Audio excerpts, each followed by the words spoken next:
एक दिन राजा विक्रमादित्य अपने शाही बगीचे में ताजी ताजी हवा का आनंद ले रहे थे।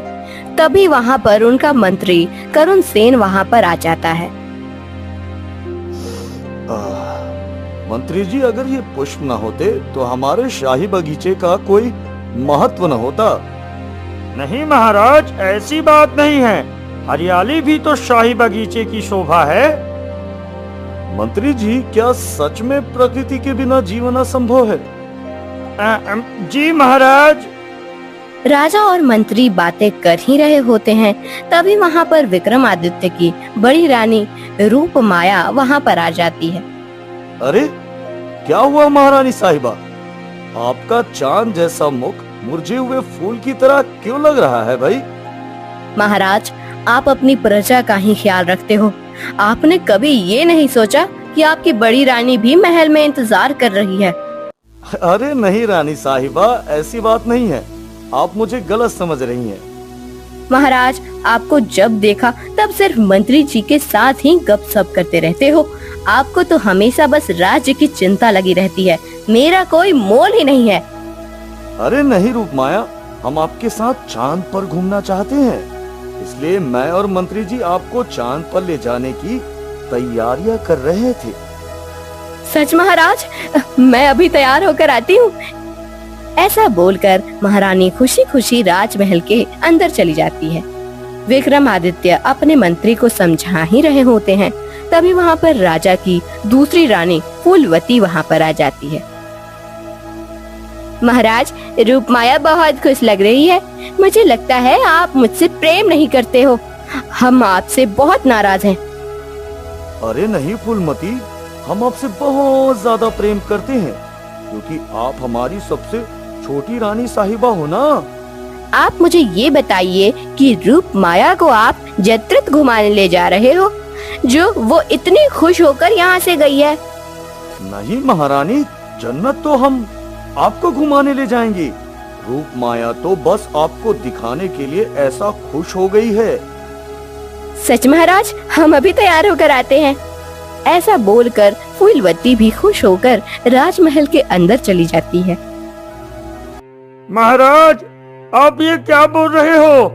आपको पता है ना, जन्नत के द्वार पर जाना असंभव कार्य है। मंत्री जी, अब क्या करें? हमारे मुख से तो झूठ ही निकल गया।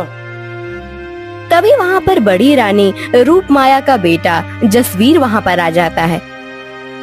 पिताजी, आप इतने दुखी? अरे क्या बताऊं जसवीर बेटा तुम्हें। ऐसा बोलकर राजा अपने बेटे जसवीर को पूरी घटना विस्तार से बता देता है। इतनी सी बात के लिए आप परेशान हो रहे हो पिताजी? मेरे पास इसके लिए एक उपाय है। हम आपसे अकेले में बात करना चाहते हैं उसके लिए। अच्छा ठीक है बेटा।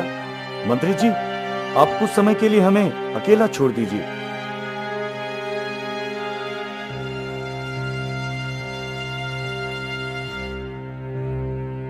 पिताजी, मेरा मानना है कि इस समस्या का हल मंत्री जी करुण सेन के पास जरूर मिलेगा।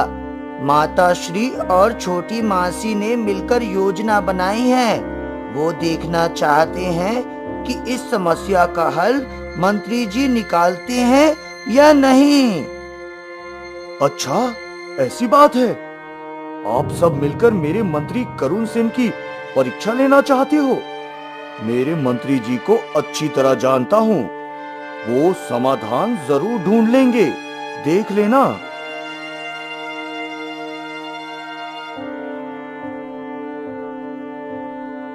मंत्री जी, हमें पता नहीं, हमारे मुख से जो भी रानियों के लिए निकला था उसे आपको सिद्ध करना ही होगा।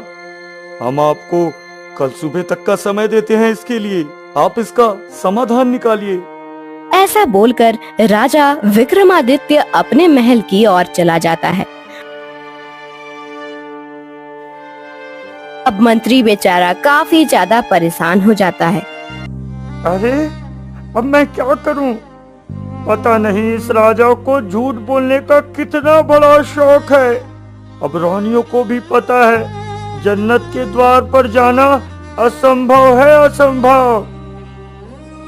ऐसा बोलकर मंत्री जी भी वहाँ से चले जाते हैं।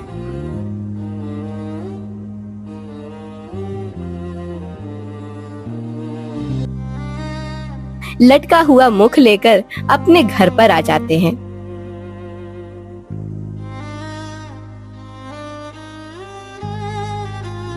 अरे क्या हुआ जी?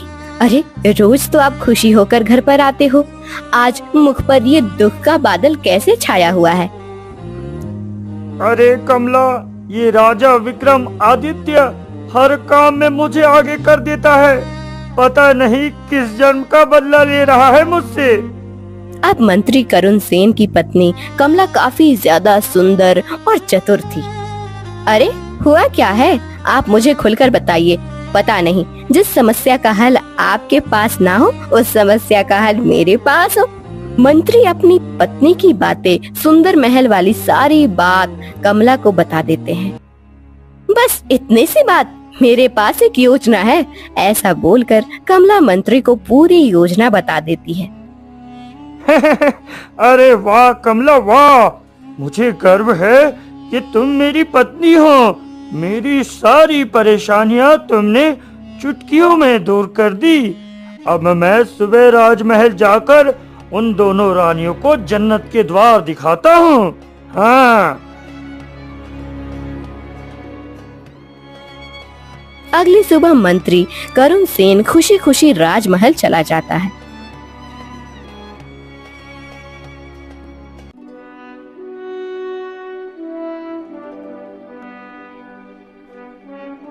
क्या हुआ मंत्री जी, उस समस्या का तोड़ मिला आपको? जी महाराज, मिला तो, लेकिन मैं चाहूंगा वो समाधान मैं उन दोनों रानियों के आगे बताऊं। तभी सभा में दोनों रानियां भी हाजिर हो जाती हैं। महाराज, हमने चंद्रमा और जन्नत में जाने के लिए एक विशेष पक्षी का पता लगाया है, जिसके ऊपर बैठकर दोनों महारानियां और आप जन्नत के द्वार पर जा सकते हो। ठीक है, तुम उस पक्षी को राज दरबार में पेश करो। हम भी देखना चाहते हैं, ऐसा कौन सा चमत्कारी पक्षी है। क्षमा कीजिए महाराज, उस पक्षी को राज दरबार में लेकर आना असंभव है। असंभव है? पर क्यों? महाराज, उस पक्षी को वही महल में लेकर आ सकता है जो पानी ना पीता हो, और वही उसको हाथ भी लगा सकता है।